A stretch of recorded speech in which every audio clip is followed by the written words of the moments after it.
Hello అందరికీ welcome to M J updates. మే నెల ఆసరా పెన్షన్ల గురించి, అలాగే చాలామంది ప్రజాపాలనలో కొత్త పెన్షన్ల గురించి అప్లికేషన్స్ అయితే పెట్టుకున్నారు.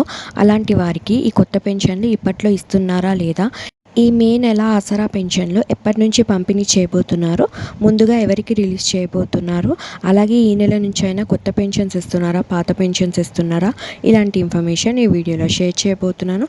సో వీడియోని స్కిప్ చేయకుండా కంప్లీట్గా చూడండి. అలాగే మన ఛానల్ ఎవరైనా కొత్తగా చూస్తూ ఉంటే లైక్ చేయండి, షేర్ చేయండి, సబ్స్క్రైబ్ అయితే చేసుకోండి. ఈ మే నెల ఆసరా పెన్షన్లు విడుదలకైతే సిద్ధమయ్యాయి. ముందుగా మేడ్చల్, మల్కాజ్గిరి, రంగారెడ్డి వాళ్ళకైతే రిలీజ్ చేయబోతున్నారు. ముందుగా పోస్టాఫీస్ నుంచి ఎవరైతే పెన్షన్స్ తీసుకుంటున్నారో వారికి మాత్రం రిలీజ్ చేయబోతున్నారు. ఒక 2-3 రోజుల తర్వాత బ్యాంక్ అకౌంట్స్ వాళ్ళకైతే వేయబోతున్నారు. ఈ మే నెల ఆసరా పెన్షన్లు ఈ నెల 20 తారీఖు తర్వాత అయితే పంపిణీ చేయబోతున్నారు. పోస్టాఫీస్ ద్వారా ఎవరైతే తీసుకుంటున్నారో వారికి మాత్రం. కొత్తగా అప్లై చేసిన వారికి ఇప్పట్లో ఈ పెన్షన్స్ అయితే ఇవ్వడం లేదు. అలాగే ముందులాగానే పాత పెన్షన్సే పంపిణీ చేస్తున్నారు ఈ నెల కూడా. సో మీకు ఇన్ఫర్మేషన్ ఎలా అనిపించిందో నా కమెంట్స్లో చెప్పండి. Thanks for watching.